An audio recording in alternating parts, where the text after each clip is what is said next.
morning. It's 10 o'clock. Welcome to Lincoln Ware Live. We're here every Sunday morning from 10 until 11. And happy Easter to each and every one of you.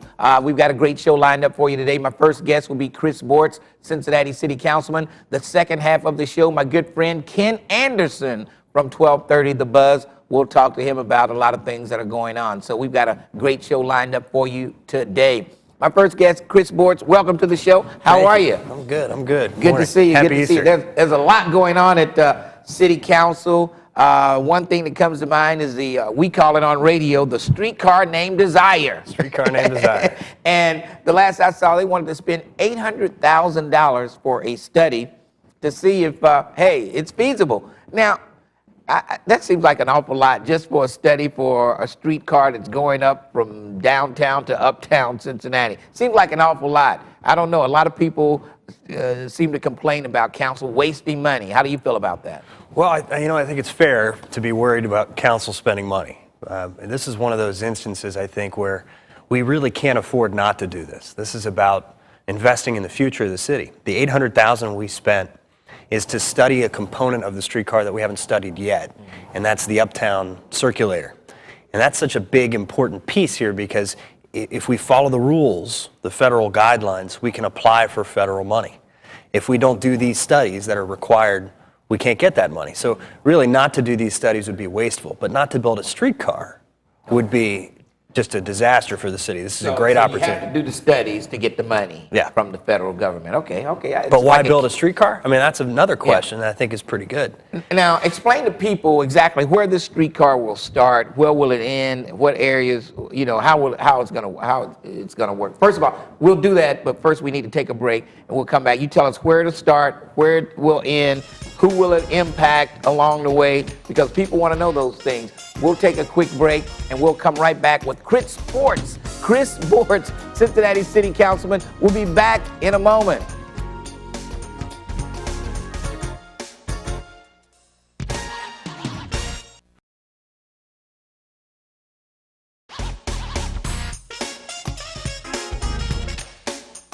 And we are back live. Chris Bortz, my guest this morning, Cincinnati City Councilman. We were talking about the streetcar from downtown to uptown. And like a lot of people, a lot of my callers think this is about commuting from one part of town to the other. It's not about commuting at all. No. What is it really about? Well, this is about transit-oriented development. This is about taking a transportation option and using it to actually grow the economic base in the area. This is about providing an opportunity for people to live and work within a defined area and not have to use a car if they don't want to. It's the walkable community. And that's what's so attractive to young people in particular out there who are looking for a city to live in. And Cincinnati's got more than most cities. It's beautiful, it's inexpensive to live here. And that's what we need to attract those folks into our urban centers because that's what helps us create more jobs. And jobs is how the city lives and breathes. Without those jobs, we don't get those income taxes, we can't pave streets, we can't pick up the garbage, we can't do anything. So we need to attract more people, and that's what a streetcar helps us do. All right, the phone number, 381-3838, 513-381-3838, or 513-651-3838. If you've got questions about anything that's going on in council, Chris Bortz is here, and he'll answer those questions for you this morning. Another thing, I have to commend the city on the apartments, the condos going down in the over the Rhine area. That place is starting. You can see that this place is starting to explode. It's starting to feel like a neighborhood again. Yeah, it is. It's really exciting. It is. I have to commend you. But a lot of people will say, well, they got rid of all the poor people. Well, and so how do you answer people that say that? Well, we know that that's not accurate. 75% of the buildings in over the Rhine are vacant. They're empty. These aren't buildings that were occupied. For the most part, these are buildings that were unoccupied. If anybody was living in them, they weren't living there legally. They were squatting, and they were living in deplorable conditions. These are, in effect, empty buildings being converted to a new use, and they're attracting people to live there. People that generally aren't from Cincinnati, they don't know the history of over the Rhine. They move in, they think, what a cool neighborhood. And now it's beginning to take hold, and you can see over the Rhine is a real jewel. No city in America has something as special as over the Well, road. what about people who say, well, yeah, those condos and apartments are so high, the average person can't live down there? Well, that's also not true. The average price down there, you can buy a condo down there for $85,000, $90,000. Affordable housing is Cincinnati at this point. These aren't $1 million condos. If you want a place like that, you go live on the river in a high rise. Right. Now, these are very affordable. These are good first-time buyer situations, and it's a really neat community. And as you've seen it, it's transformed the whole neighborhood. The street feels different. It does. I mean, I have to admit, I've seen some of the condos. They look great, and I tell you, it's shaping up to be a pretty nice neighborhood. Crime is down in the area. Way down. So things are looking up. Now, what about this debacle known to many as the banks? Will we actually see them break ground? They said in April. Is this going to happen or what? Well, that's what they're saying. I guess I have to have faith that they're doing it. We handed off our responsibility as a council to the working group some time ago, and now our responsibility is to oversee it and make sure that it's working. But as long as it's working, there's no reason for us to engage, so I assume it's still working. Now, one of your colleagues, Jeff Birding, proposed gambling casinos in counties bordering states that have gambling. Are you behind him on that issue? I am. I think it's a really creative idea to say, look, we don't need to change the state constitution so we can create gambling, but let's change the state constitution so if someone across the river does, we can too. So at least we don't give up the opportunity, and we've got a shot to compete. And what about there's a petition going around to get an issue on the ballot for gambling up in, I think it's Clinton County, one of the counties north of Hamilton County. How do you feel about that? This is like a mega casino. That might offset some of the traffic going to Indiana, taking all of Ohio's dollars to another state. Are you in favor of that one? Well, sure. I think, I'm sensitive to comments from like Councilmember Thomas, for example, who has concerns about the social cost of casino. I think he's right, but I also think we have those social costs anyway because there's a casino just down the street in Indiana. They're going over there anyway. So it'd be nice to keep some of that money here. I'd love to see it in Cincinnati so the city could use the money, and we really need it. But all right, we've got people that want to talk to you. Chris Bortz is here this morning, 513-381-3838.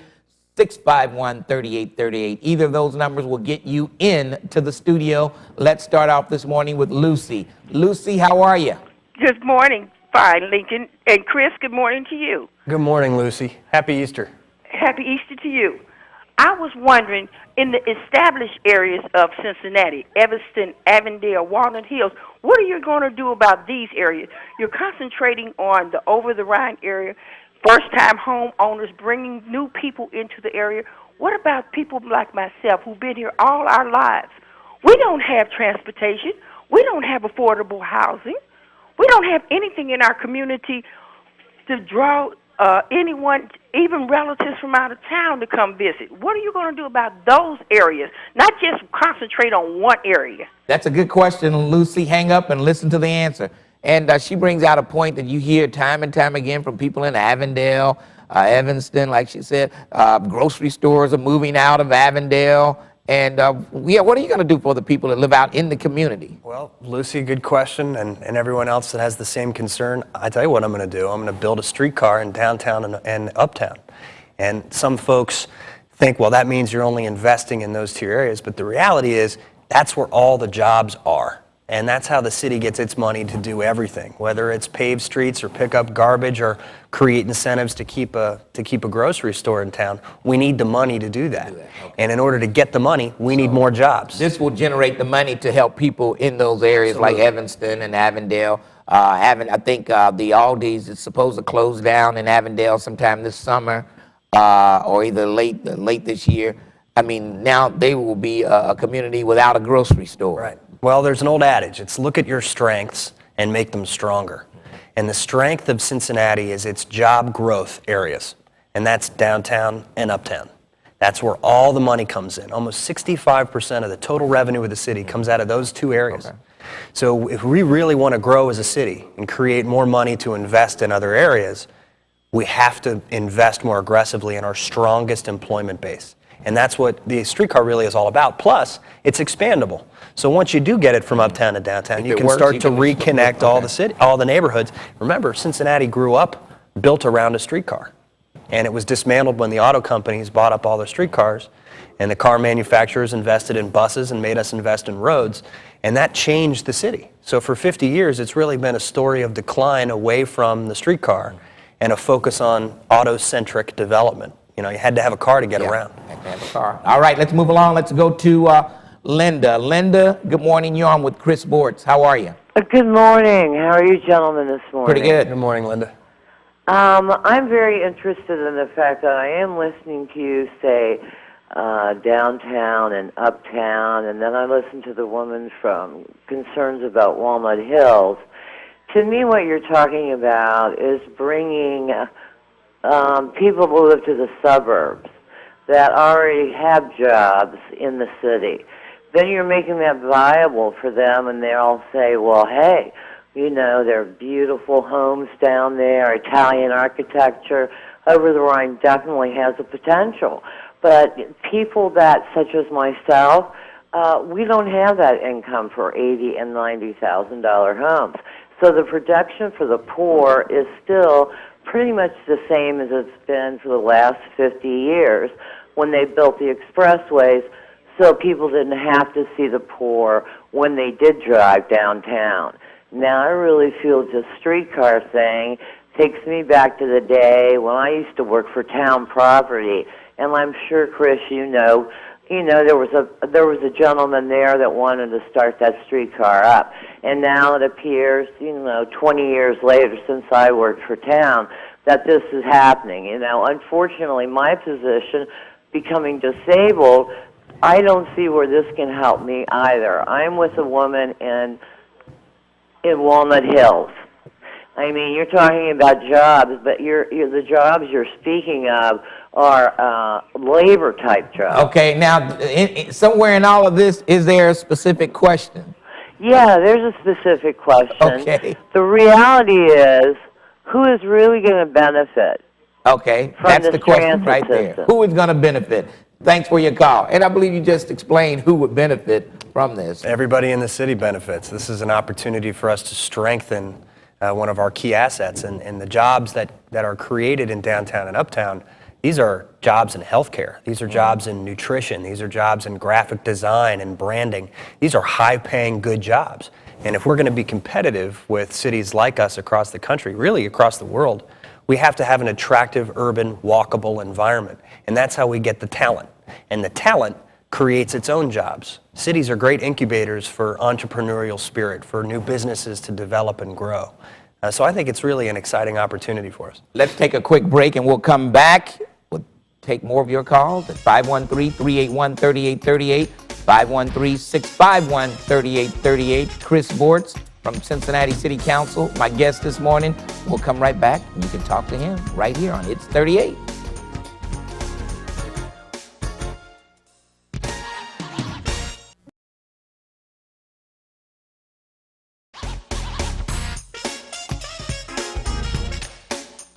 We are back live. Lincoln Ware Live is the program. We've got a few more minutes left with Chris Bortz, and we'll try to get to your calls as quickly as we can. And I believe, let's see who's on the longest. Let's go to Donna. Donna, how are you? I'm great. How are you this morning? Pretty good. Wonderful. Well, I called first of all about it's always great to invest in the city, but my thing is that you want to invest in millions in this streetcar idea. Okay. Why not start with having 24-hour bus service? If you want to really see the economic growth in the city, you have people who work first shift, second shift, third shift. Not only will that cater to Greater Cincinnati, but also northern Kentucky, well into the suburbs. So why not do that first? I don't know. Instead of investing millions. I don't know of any major cities or cities of this size that have 24-hour bus service. Oh yeah, Cleveland has 24-hour They bus do? service. I don't know. Absolutely. I'm not sure. I don't know how feasible that would be here in this town. I don't know. What do you think, Chris? Well, I think it's a great question, Don. I think you're right that we do need to have a better bus system. Absolutely. We do. But the challenge is we're one of the only cities in America that funds a regional bus system all by itself. We put $42 million into the bus system. Hamilton County, as a government, puts in zero, not $1 into the bus system. As long as the city of Cincinnati has to fund the entire bus system, we're always going to be at a disadvantage there. So again, it's about money. And how do we create more money so we can expand our bus system? That means more jobs. That $42 million we give to the bus system to run it is all income taxes. It's $42 million of income taxes. So the more people that are working, the better the bus system is funded. So Chris says, get these jobs on that line where the streetcar is, then that's more income taxes coming into the city to better fund the buses. It's like a catch-22. That's right. Now, I would also agree that we do need to explore immediately other options to expand the bus system, and that's where we need partners. We need Butler County and Ware County and Hamilton County to contribute so we can make it a more robust, longer-served system. Well, Donna, if you pay more for your bus service, Well, yeah, they just maybe had you an could increase. I mean, first of all, we got the lowest bus rate, second lowest bus fares in the state of Ohio. So Right. So how much would it be for an additional 4 or 5 hours added to that? I'd say the last bus might run out of the city and complete its route, maybe 1:30 in the morning. So how much additional? And I'm sure it would be much cheaper than building a streetcar. Well, it's not to add entirely those four entirely true, Donna. It's very expensive to add service because obviously bus systems are very labor intensive. And so every time you add an hour of service, that's someone you're paying an hour. Now, it's not just the cost of paying them an hour, it's the cost of their benefits, the legacy cost of their And pensions. then you got to have backup back at the... How much more would it be than building a streetcar? Well, it's actually far more expensive. Now, the streetcar we're able to construct using things like TIF dollars, and that's money you can't put anywhere else. You can only use it for the infrastructure within that defined area. So you couldn't buy buses with it. You couldn't hire bus drivers with it. So although it's thrown out there like it's $100 million, you got to understand the number. You got to drill down further into it. And really, that money isn't money you can use elsewhere. Thanks, Donna, for your call. Let's go to Steve. Steve, good morning. You're on with Chris Bortz. How are you? Pretty good. How are you? Pretty good. Hi, Steve.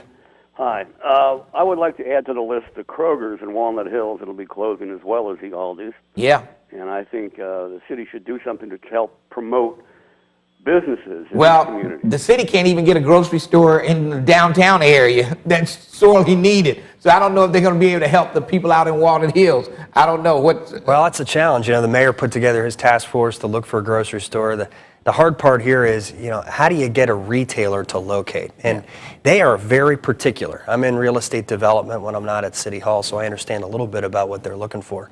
They are very particular. They need this many parking spaces, and they have to be in front of the building, and they need this much traffic going by the building every day, and they have to do a demographic analysis of where they're locating.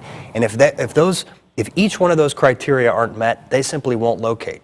And Kroger, in particular, very difficult business, they operate on 1% margins. So they really have to have all those things in line, and if they don't, they're gone, and there's nothing you can do to keep them there.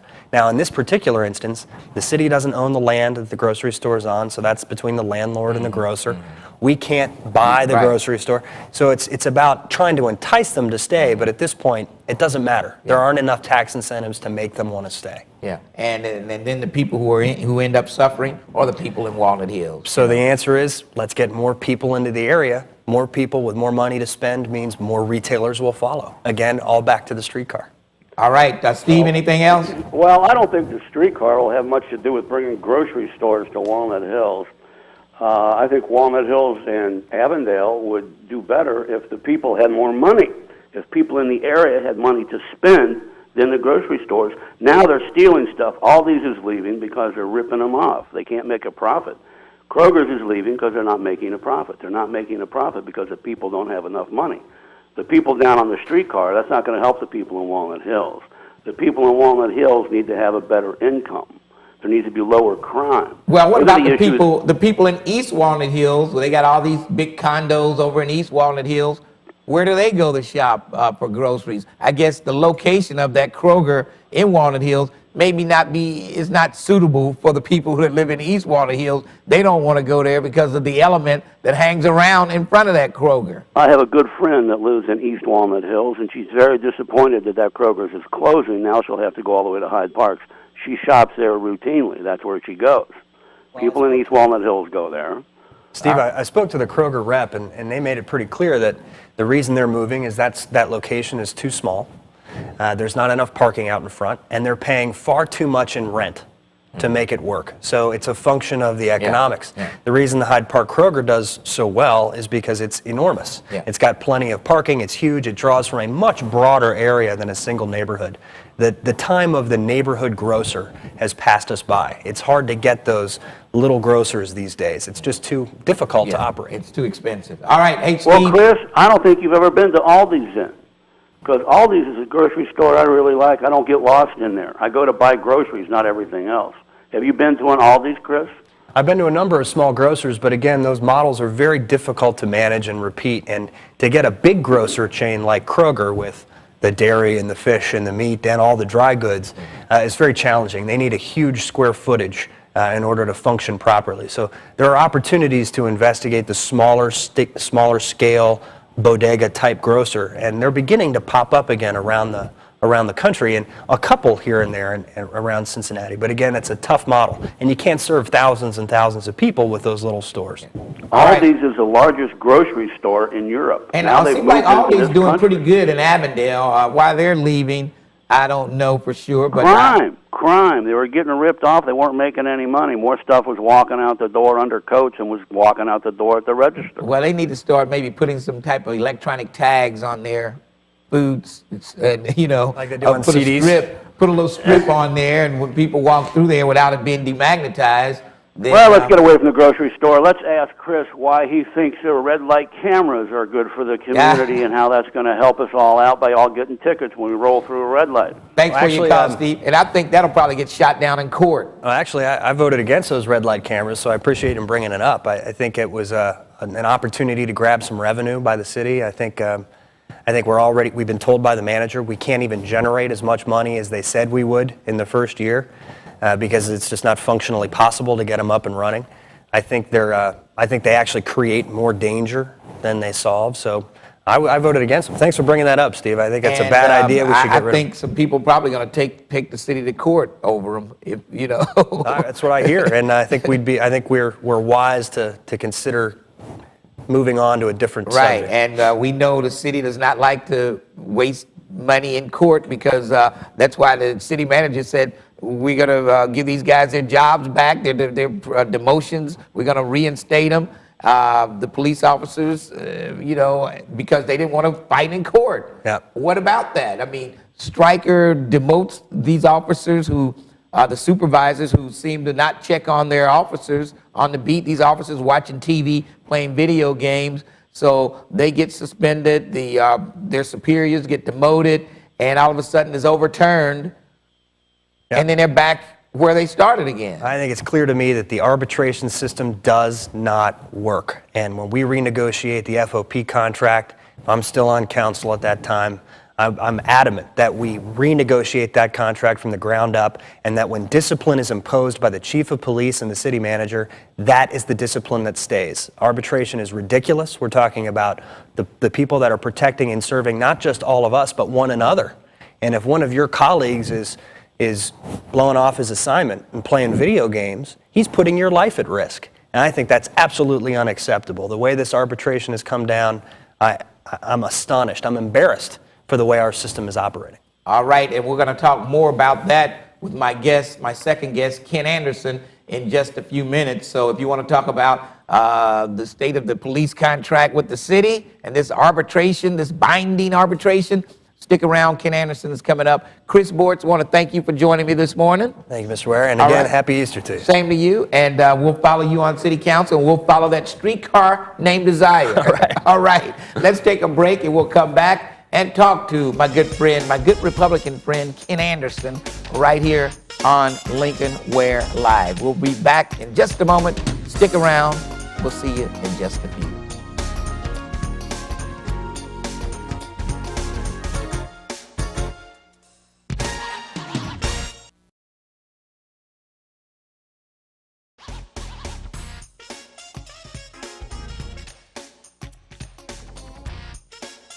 Where Live is the program, and I've got my good friend, my good Republican friend, Ken Anderson from 1230 The Buzz. Ken Anderson, welcome to the show. How are you?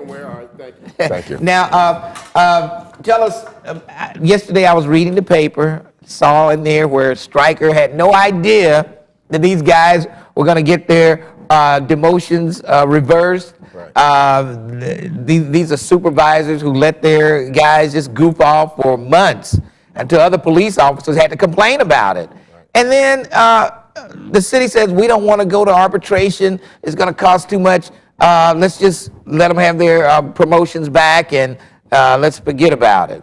What does this say to the police officers out there? They're saying, it's like saying, hey, we can do whatever the hell we want to do because we can get away with it. This is really getting dangerous. Well, exactly. That has actually set the precedent for that to happen due to the binding arbitration part of the city contract. There's nothing that the city will be able to do if an officer goofs off and they get fired. So actually, the chief has been undermined by the city administration. Actually, and you have to give the chief credit. You know, this twice that he's done the right thing, and then the system has actually worked against him, and you have to give him credit. You may not agree with everything the chief says or does, but you have to give the chief credit of doing the right thing, and he gets the rug pulled out from him again. This may be the one thing that you know, pushes him over the edge to go ahead and retire. You know, because I mean, he's been flirting with retirement for the past few years, and I don't know. I believe an incident like this will convince him real quick that, hey, I can't, actually, I'm not in charge anymore. I can't control my troops anymore because they can do whatever they want to do. Right, and especially with this precedent being set now, if something was to happen in the future, as far as binding arbitration, they're going to use this as an example to say, well, there's nothing you can do. So now you can literally have officers sitting there just, you know, doing whatever, goofing off, and there's nothing the city can do. Nothing the city can do. All right, let's go to the telephones. Ken Anderson is my guest. You can check him out on Saturday mornings on 1230 The Buzz around 9 a.m. every Saturday morning. He's right there. Let's go to Alan. Alan, good morning. How are you? Hey, I'm doing okay. How about you? Pretty good. What it is how come we cannot charge them officers with theft by deception? Because if I was to call a cab and get out the cab without paying, I am going to be charged with theft by deception. Them officers were supposed to be protecting us, but yet they was laying around doing and goofing off. We using taxpayers' money. Therefore, you stealing from the city. So how come they can't be charged with theft by deception? You make a good point there. Thanks for your call. And, you know, normally, unless they do something criminal, those are the only cops that don't usually get their jobs back when they end up in court. Those are the only ones. Other than that, if you do something that just violates department rules, you're good to go. Right. And even if you do something criminal, it depends on what happens because there's some loopholes there. Right. If you're found not guilty, you get your job back. And plus, it's just that one word, binding. We can still have the arbitration system, but it should not be binding on part of the city, and that's what is causing a lot of the problems. If I were the head of the FOP, I would be embarrassed by what's going on, and they seem like they're backing this stuff. No, I think the FOP would back this. I mean, if you're representing the officers and they were suspended and they were demoted and you are able to use the system to get their jobs back, that's a feather in your cap. Well, that's what I'm saying. And, you know, they're saying, yeah, we're doing this for our officers. Exactly. But it's really making the police department look bad. It's making Stryker look bad. Yeah, I think this is that could be the breaking point because the thing is, Chief Stryker, actually, to be honest with you, could go anywhere in the country. Homeland Security is a wide open venture. Then you have the private sector. So, you know, a lot of the day-to-day politics, be frank with you, he doesn't have to put up with it. No, not at all. And he's been, I mean, he could get pretty much 90 to 95% of what he's making now in retirement. So, you know, why he's hanging around, I don't know. David, how are you? I'm fine. Mr. Ware, Yeah. I would like to address the situation about the Cincinnati Police Department. I've only been here about 7 years, and I've noticed that this Cincinnati Police Department has really, like the other individual said, they have no liability as to their actions. They can still do the things that they want to do and get away with it. Here in the area I live in District 3, they just do whatever they want, and then when you go and address the situation, if you try to go and represent yourself towards the authorities, I think they call that the CCA. You find yourself in a situation that is just really redundant. They have no authority to make any changes. All they do is just are statisticians. And like Ken Anderson was saying, the next officers that come along and do the same thing that these guys did, the president has already been set. Right. You know, if they go to arbitration, hey, these guys did it. They got off. What about me? That's right. And what I'd like to address is what is it that a citizen can do to bypass the rhetoric and be able to address the authority figure and present actual facts, as such in a profiling case? What would you do? Where can you go? Because the courts don't listen. They don't want to hear anything. They're just interested in the finances. They've got the Citizens Complaint Authority. Do you go to City Hall for that, or where do you go? No, you go to the police station and fill out a form. Well, but you can even bypass the police station. And I know they're down in Centennial Plaza. I think 2 Centennial Plaza, the Citizens Complaint Authority. Right. And, I've been through that process, Mr. Ware, and I found that I was told that basically once the decision has been made, it's done. As the other individuals will state to you, that the Cincinnati Police Department, they watch out for each other. But this is getting to a point right now, as you said earlier, it's going to become dangerous because you have people running rogue here in authority, doing anything and everything they want to do. And they know that nothing's going to happen to them. Right, and it bothers me because, I'm thinking I just moved here 7 years ago, and we're going to see a repeat of what brought Cincinnati national notoriety, and we need to prevent that. And I think part of the problem is the community relationship with the Cincinnati law enforcement is really failing the people. Well, we almost had another Timothy Thomas happen just this past week. Well, a guy was running. He was just running to get to one place to the next. The cops were looking for somebody, and they see this guy running toward the cops, but actually he was just running to go somewhere, not paying any attention to the cop. The cop pulls his gun and shoots at the guy because he thinks the guy's attacking him. Right. I run into a situation last November where I was stopped by a Cincinnati police officer for my vehicle. What he said, it wasn't profiling, but he said I was speeding, and mathematically I proved it was impossible for what he said to be done. But I'm still stuck with the liability of paying the city for something that could not and did not happen. But when I was stopped, as the officer told me to reach, that he needed my information, as I reached for the glove box, the officer on the passenger side didn't snap his weapon and grabbed it, in a fashion that was threatening to me, which made me feel that we need to do something, and we need to do something very, very quick before people here are not only victimized, but the city starts to retaliate against the police department, which is going to take us into anarchy. And I really, really don't want to be here in Cincinnati when that happens. All right, David, thanks for your call. Now, it all boils down to city council, city manager, and bargaining when the next police contract comes up. Right. And do you think city council will really, in the past, we've been in this situation for years. Right. No one has ever brought this to the table to try to take it off. Right. What do you think is going to happen? I don't think that they will. And the reason why is because it will take a lot of political fortitude to do so. Most politicians, once they're elected, their main job is not to serve the people, but to get reelected. So it's not going to cost. It's going to cost them some support. It's going to cost some votes. You can get elected without the endorsement of the FOP. We've seen that. Well, you can, but in certain neighborhoods, FOP endorsement is a good endorsement to have, and especially with the last council results. Actually, we have a business-friendly council, and not necessarily directed toward the neighborhoods. So I don't think that it's politically expedient for any of the council members to run on that. But that's what should be done, though. All right, let's go back to the telephones. Let's go to let's see who's on here long. Let's go to Mary. Mary, how you doing? Oh, I'm doing all right, I guess. I'm kind of dizzy, but I guess I'll be all right. You got your good friend Ken Anderson here. You got both your guys here this morning. So you're in heaven today. Yeah, y'all look so handsome. It's Easter. With your ties on, that's beautiful. My favorite colors, red and blue.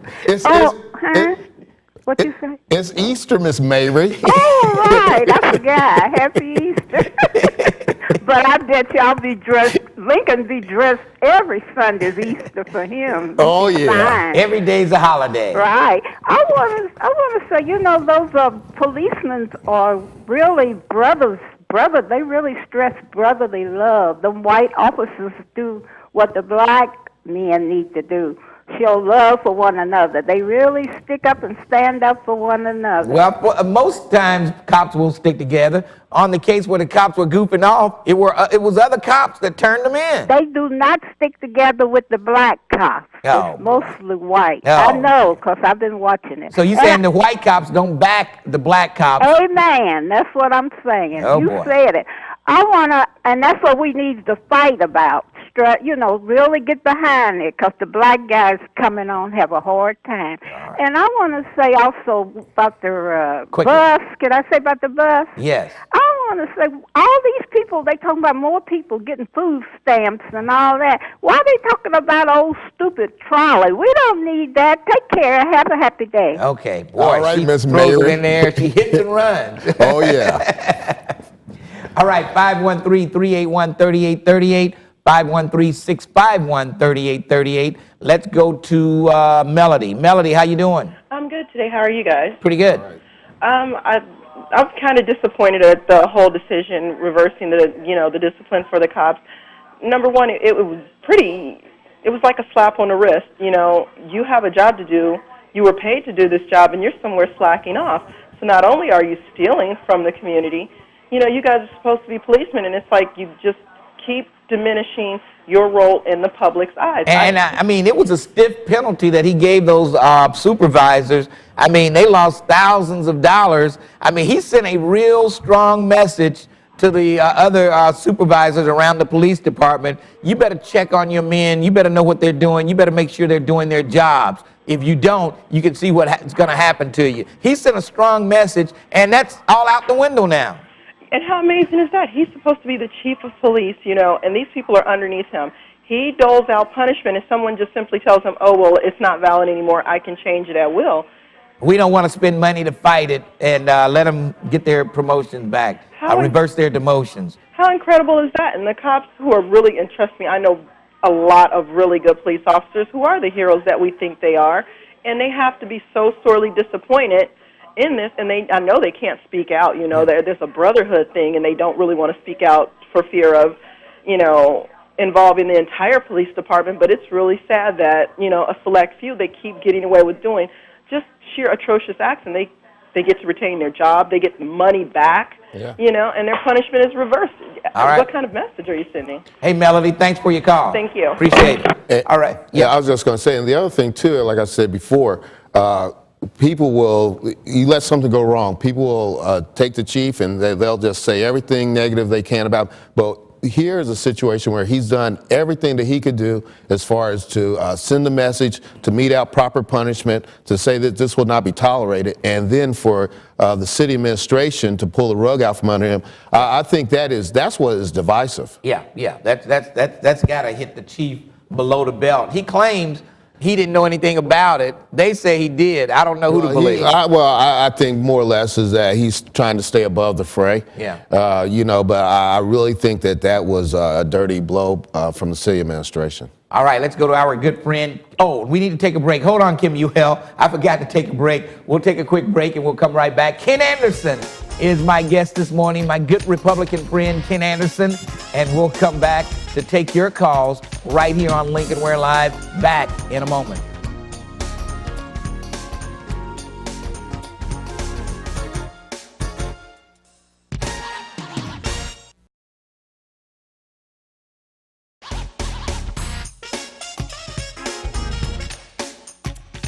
And we are back live. Lincoln Ware Live is the program. We're here every Sunday morning from 10 until 11. My guest this morning, Ken Anderson from the Ken Anderson Show, 1230 The Buzz.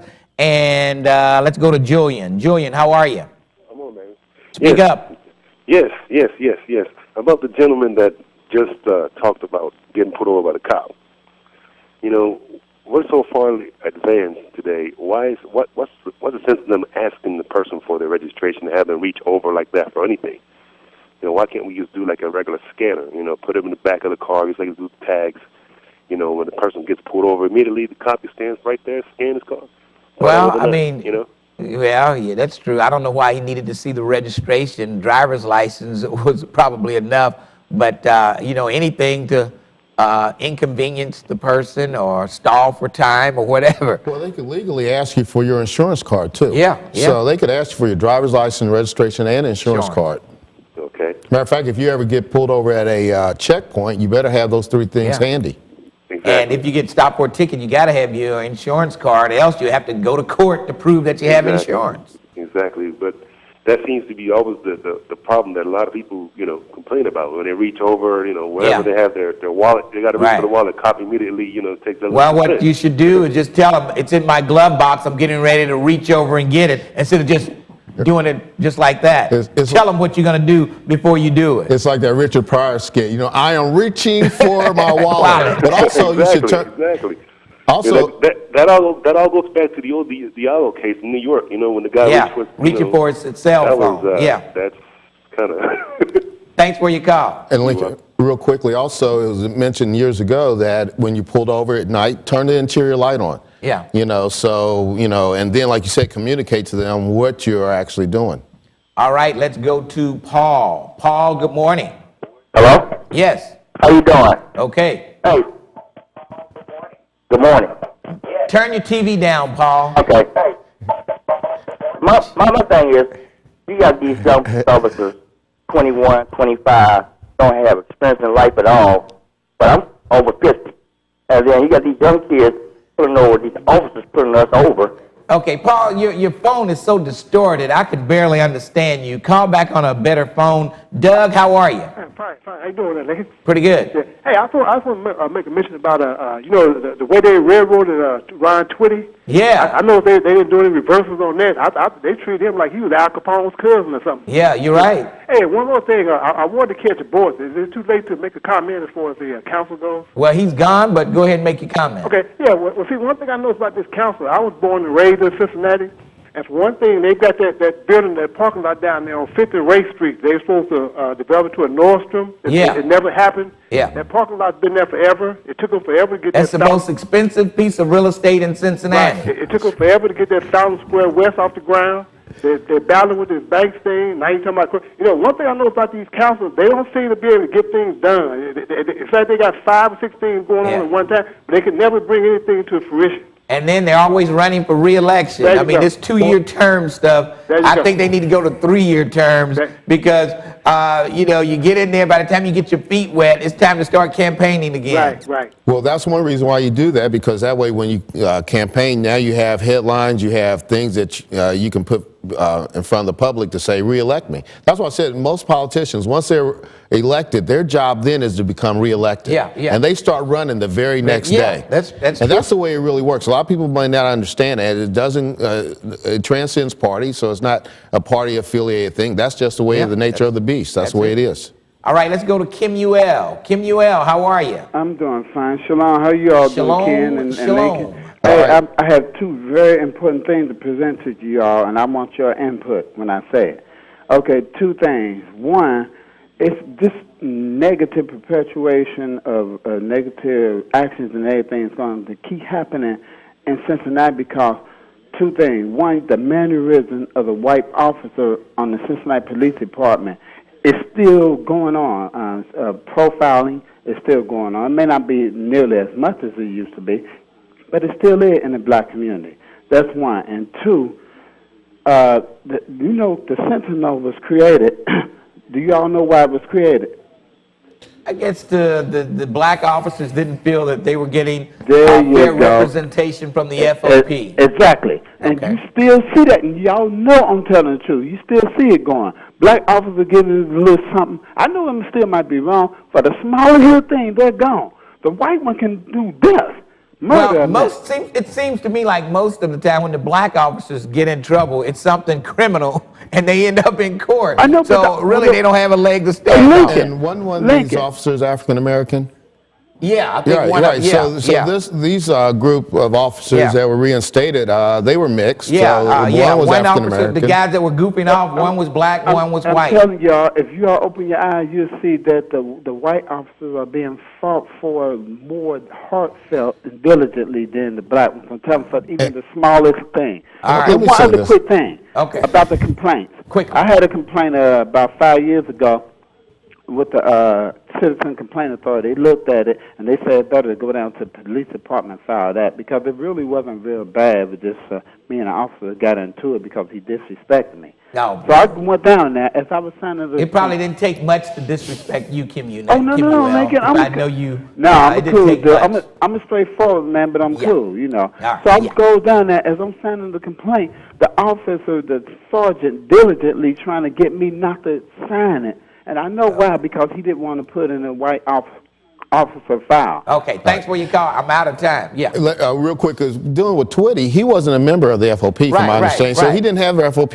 he was protection an as well. administrator, yeah. See, and that factors in. Right. All right, Ken Anderson, it's always good to have you here. All right, thank you very much, And we'll have to Lincoln get Ware. you back again. All right, thank you All very right, don't much. forget, check out Ken Anderson Saturday mornings at 9 o'clock on 1230 The Buzz. We'll take a quick break, and we'll come back and wrap things up right here on Lincoln Ware Live.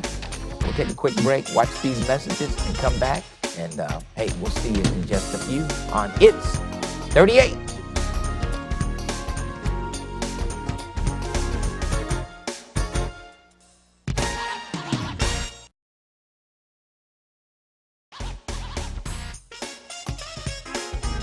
And we are back to wrap things up on Lincoln Ware Live. Coming up at noon today on It's 38, it's the World Super Pipe Championships.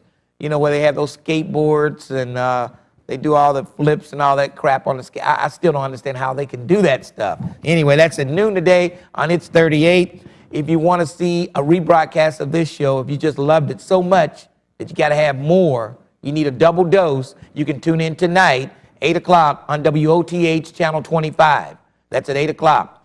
Then, following this show at 8 o'clock, at 9 o'clock on Channel 25, These Girls, starring David Borinez. That's at 9 o'clock tonight, following the rebroadcast of this show right here on Channel 25. Don't forget, if you want to see any of the past episodes of Lincoln Ware Live, just log on to WBQC.com. That's WBQC.com, and it'll give you all the previous shows, and you can just sit there and watch Lincoln Ware Live all day long. Oh, yeah. Don't forget to check me out Monday through Friday, 10 to 2 on 1230 The Buzz. Until next week, keep watching It's 38. We'll see you there.